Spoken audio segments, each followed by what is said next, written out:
நண்பர்கள் அனைவருக்கும் வணக்கம். நான் சேலம் மாவட்டம் எடப்பாடியிலேருந்து யுவராஜ் பேசுகிறேங்க. நான் ஒரு வண்டி வச்சுருக்கேன், 14 வீலர் டேங்கரு. நான் ரெகுலராக கோயம்புத்தூர்லேருந்து தான் குஜராத் ஓடிட்டுருக்கிறேன். இப்போ நான் குஜராத்தில் தான் இருக்கேன். குஜராத் மாநிலம் முந்திராவில் இருக்கேன். நான் ஊர்லேருந்து கிளம்புறப்ப ஒரு 18ஆம் தேதி ஊர்லேருந்து கிளம்புனேன். கிளம்பி வரப்ப நம்ம தருமபுரி கிருஷ்ணகிரி ரோடு ரொம்ப மோசமாக இருக்கிற காரணத்தினால நான் ராயக்கோட்டை வழியாக வந்தேன். அந்த வழியாக வரப்ப நம்ம ராயக்கோட்டை ஊரை தாண்டி உத்தனப்பள்ளி போலீஸ் ஸ்டேஷனில் கண்ட்ரோலில் இருக்கிற 2 நண்பர்கள், காவல்துறை நண்பர்கள், இந்த பக்கம் அந்த மேடு ஒரு ஹில்ஸ் ஒன்று இருக்கும், அந்த ஹில்ஸ் ஏறிட்டு இருக்கிறப்ப வண்டி குறுக்காட்டினாங்க. அவங்க ஜர்கின் போட்டிருக்கிறதுனால, அவங்க யூனிஃபார்மில் இல்லை, அவங்க ஜர்கின் போட்டிருந்தனால எனக்கு அவங்க போலீஸா இல்லை யாருன்னு எனக்கு தெரியாதனால நான் வண்டி நிப்பாட்டல. மறுபடியும் கொஞ்சம் தூரம் விட்டு வண்டி மறுபடியும் குறுக்க போட்டு நாங்கள் போலீஸ் அப்படின்னாங்க. அதுக்கப்புறம் நான் மரியாதை கொடுத்து நான் வண்டி ஓரம் நிப்பாட்டினேன். வண்டி ஓரம் நிப்பாட்டினோன்னே அவங்க பார்த்தீங்கன்னா காவல்துறை வாகனத்தில் வரல, அவங்களோட தனிப்பட்ட முறையில் வாகனத்தில் தான் வந்தாங்க. அப்படி இருக்கும்போது வண்டியில் பர்மிட் பேக்கு பில் எல்லாம் எடுத்துகிட்டு வாங்கினாங்க. ஐயா நீங்கள் எதுக்கு இதெல்லாம் கேட்குறீங்கன்னு நான் கேட்டேன். ஐயா நாங்கள் ஓவர் இருக்கு அப்படின்னாங்க. இல்லைங்க ஐயா எனது கரெக்ட் லோடு தான் இருக்கு அப்படின்னு. இங்க பாத்தீங்கன்னா எனது லோடு வெயிட் பாத்தீங்கன்னா இவ்வளவுதான் வெயிட், 28,500 தான் நான் ஏத்திட்டு வந்தேன். 28,500 தாங்க இருக்குது. பாசிங் வெயிட் 42 தான் இருக்குது. அதுக்கே 5 கிலோ கம்மியா இருக்கு நான் சொல்லியிருந்தேன். நீ என்ன போலீஸ்டே ரெஸ்பான்ஸ் இல்லாம பேசுறியா, அவமரியாதையா பேசுறியா அப்படின்னாங்க. நான் என்னங்க உண்டானதை சொன்னேன், இதுக்கு நீங்க ரெஸ்பான்ஸ் இல்லைன்னு சொல்றீங்களா அப்படின்னா. சீட் பெல்ட் இல்ல அப்படின்னாங்க.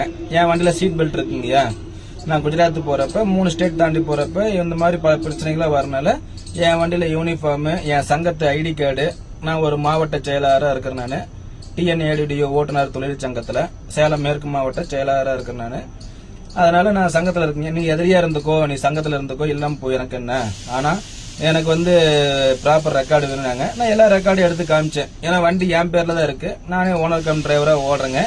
வண்டி எடப்பாடி வண்டி தான். நீங்க நம்பரை வச்சு இது மெட்ராஸ் வண்டி நினைக்காதீங்க. வண்டி TN05 மெட்ராஸ் ரெஜிஸ்ட்ரேஷன் தான். நான் இருக்கிறது எடப்பாடி தாங்க, சேலம் வண்டி தாங்க அப்படின்னு எல்லாமே சொன்னேன்.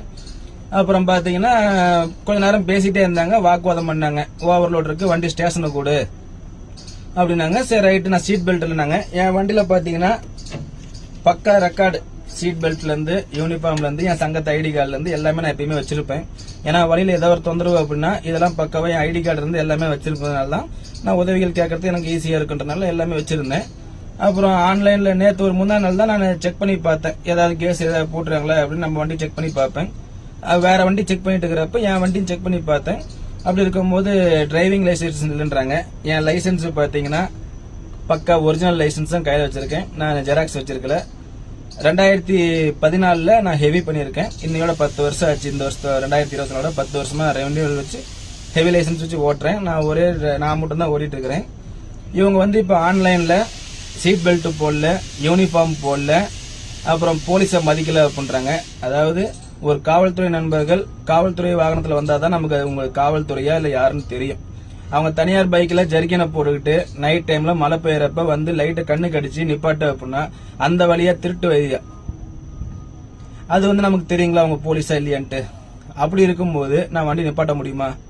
நான் சிங்கிளா ஓடிட்டு இருக்கிறேன். இன்னைக்கு காலகட்டத்துக்கு டிரைவரும் கிடைக்கிறது இல்ல, கிளீனரும் ஹெல்ப்பரும் கிடைக்கிறது இல்ல.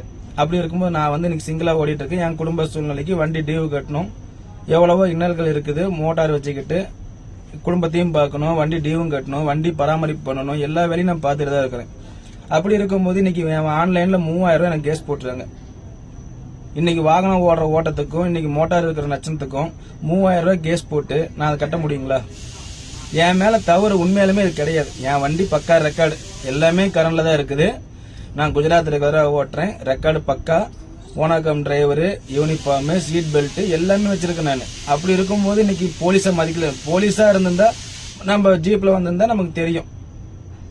இப்ப எனக்கு கேஸ் போட்டு 3000 ரூபாய் போட்டு இன்னைக்கு என் மன உளைச்சல் ஆளாக்கிட்டாங்க. அன்னைக்கே என்ன அடிக்க மிரட்டினாங்க, காசு கொடுக்க கேஸ் போடுறேன் அப்படின்னு என்னென்னமோ மிரட்டினாங்க.